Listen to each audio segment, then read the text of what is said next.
Hi, everybody. Hello, I'm Ryan. I'm Bethany. And we are Ryan and Bethany Board Game Reviews. And today we'll be talking about Temple Code. And this is designed by Joanne Levitt and is published by Lucky Duck. But before we talk about that, I just want to encourage you to subscribe because in the coming weeks, we have a really big announcement. And I'm not just saying that to say that, it really is. We have a really big announcement. So you just want to make sure to subscribe so you don't miss it. All right, let's talk about Temple Code. Basically, you guys are all treasure hunters as you're playing this game, and you need to figure out the code to get into the treasure room where all the good stuff is. All right, this is a logic deduction puzzle style game. Basically, you have a card that you're given. It is facing outwards. You cannot see your actual code that you're trying to figure out. But on the back of that card, there's this code that you're trying to figure out, or this series of information that you're given. All right, so then over the course of the game, you're going to be drafting these other cards. These cards you're going to line up with your card that you've been given, and you're going to get some information. There's these little symbols that you're trying to figure out, and you're just going to say things like, if a blue circle means this exact symbol is in your puzzle, and it's in the correct position.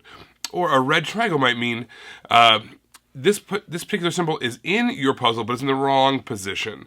Or if you have nothing, it means none of these symbols that are on this card are on your card. Things like that. So we're trying to use logic and deduce which ones are actually your codes, your symbols in the right order. You're trying to figure out your 3-digit code. At any point in the game, you can just announce, hey, I think I've got mine figured out.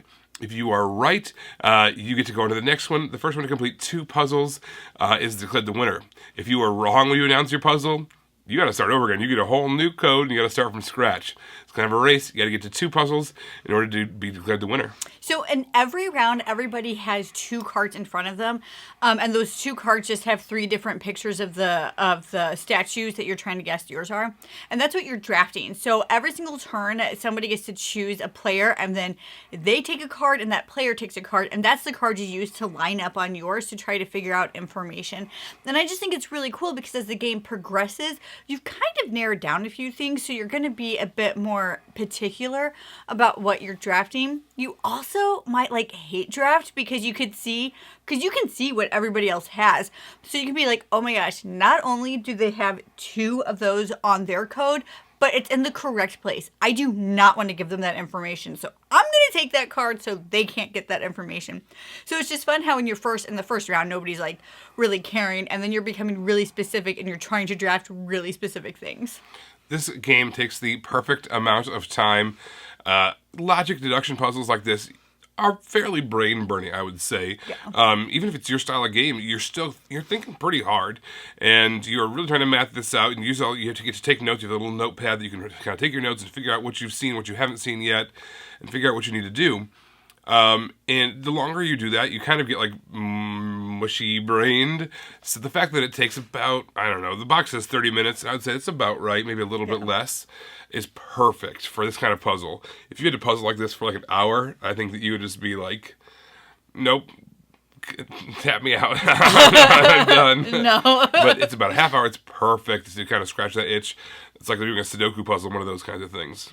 It also doesn't take up a lot of table space. When one of the times we played, we weren't even in our game room. We just kind of got it out and played on a coffee table, and you really didn't even need that if you didn't have one. So I really because you're just comparing these cards. That is the game. It's the only components is just those cards. And then you're taking notes, basically. And so it worked out really well, just kind of playing it wherever you are. People could just sit across in the living room with their cards and then draft. It would work out really well.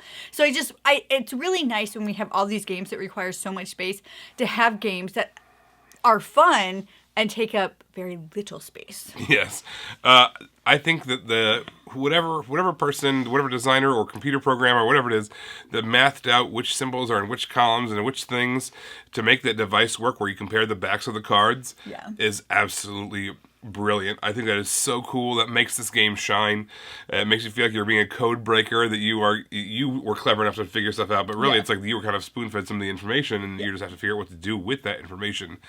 The behind-the-scenes programming and math that went into that, it's just very, very cool. How no matter what card you pull and you compare it, you get a little listing of what it does for you, and I think that's genius. So Pure logic games are very challenging to me. I even remember in one of the plays we had with this, I would take notes and I'd show them to Ryan. I'd be like, can you show me my fallacy and my thought here? And be like, well, actually, because it's just not how my brain works. However, we played this with our 12-year-old. She wanted to play with us, which is also pretty cool because she gets weird about games sometimes. She loves them, but then she's like, I don't want to do that. But then she loves it. Kids. Anyway, she wanted to play this game and she got it. She understood it. She was taking like the greatest notes. She was getting all the information. And then the game that we played with her, she won. And it was so exciting for her. So even She was giddy whenever she made a connection. Was giddy. Like yes. actually like, oh my gosh, I figured it out. I'm so excited. Like yes. That level of giddiness. She was ridiculously excited because she was able to essentially just math it out. She was able to see the connections and she was able to do what I struggled to do. And so even though this is never going to be a game that I will ever gravitate towards just because it's not the way I play, I would play this with her anytime that she wants to because she loved it. Absolutely loved it. And then she felt smart. I mean, that's one of the great things about... You feel clever when you're able to... Exactly. She felt smart. The fact that she beat both of her parents in a pure, like, not strategy, but in a pure deduction game, like, she just felt so clever. And I will always have that memory with this game. So I am a logic puzzle person. I literally do Sudoku puzzles daily. I love that kind of mathing things out and figuring things out. Can't go there, but it might be able to go here, all that kind of stuff. So this game was very satisfying for me. It felt like I was doing one of those kinds of puzzles. But it is pure logic as far as the puzzle goes, as far as finding the exact solution. That being said, it also kind of leaves the door open for you a little bit to guess, because it's a race. You're trying to be the first one to complete 2 puzzles.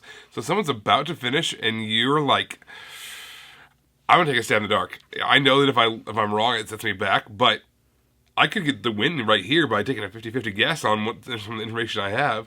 So it leaves the door open for mostly solving a clue, too. And so it's just kind of fun. So one of the puzzles that I did, I remember I was like, okay, I feel like I've got it.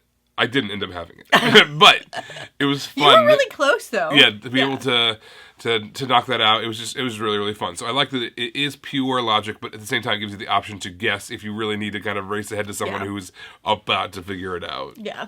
Everybody, thank you so much for watching it. Don't forget to subscribe so you can see our videos as they come out. Until then, you can find us in all of these places. Yes, thanks for watching, and we will see you next time. Bye. You guys, thanks so much for watching.